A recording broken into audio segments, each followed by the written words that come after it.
I'm Rebecca Crowe and I'm currently the curate at St Mary's Church in Penwortham.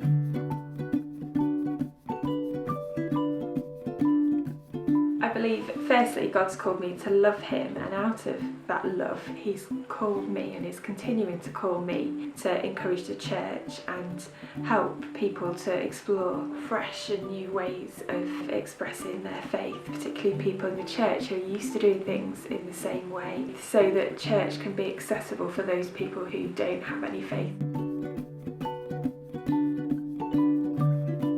I believe that everyone has a vocation, and that is simply us using and living out the gifts that God has given each of us.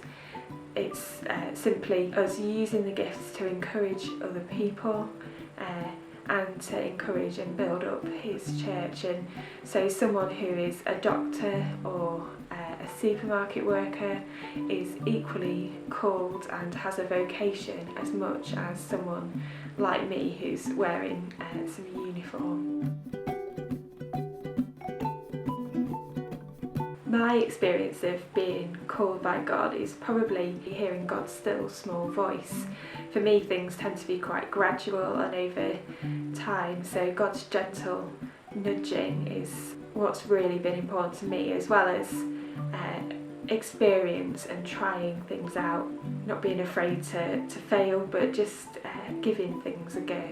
And it's about, if you enjoy something and it gives you energy, then it's probably something that God is calling you to.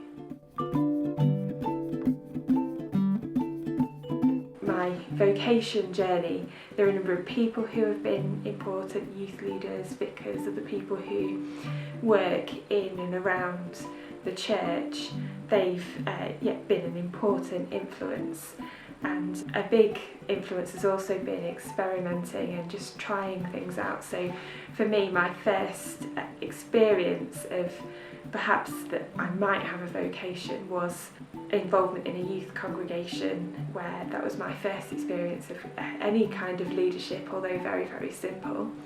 And then experience of being involved in diocesan youth stuff as well was really important, and the youth officer was really important in encouraging me to explore vocation. And ultimately it took quite a bit of challenge, and I applied for a job that wasn't right for me, but the person interviewing me told me quite plainly, Rebecca, you need to go away and explore vocation. And it was that challenge that made me consider ordained ministry, something that I'd always said was totally just not me.